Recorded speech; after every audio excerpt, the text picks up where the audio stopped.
अस्सलाम वालेकुम बच्चों। न्यूमेरिकल हैं चैप्टर नंबर 2 के 2.3, 2.6, 2.8। चैप्टर नंबर 3 के न्यूमेरिकल 3.5, 3.8, 3.6, 3.10। चैप्टर नंबर 4 के न्यूमेरिकल्स हैं 4.2, 4.3, 4.5, 4.6।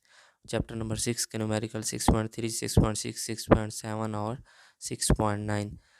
चैप्टर नंबर 8 के न्यूमेरिकल्स हैं 8.7 और 8.9। ये दो न्यूमेरिकल्स हैं।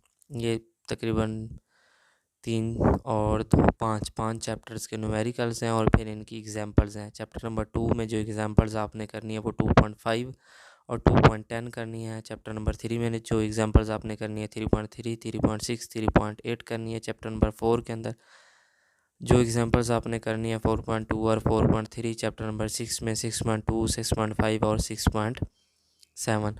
और चैप्टर नंबर 8 के अंदर 8.5 और 8.6।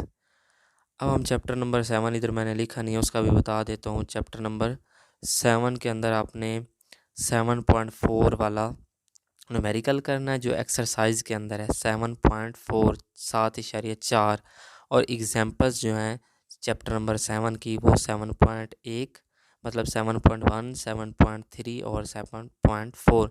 7.1, 7.3 और 7.4 ये एग्जांपल्स करनी है। और इस चैप्टर नंबर 7 का न्यूमेरिकल 7.4 वाला आपने कर लेना है।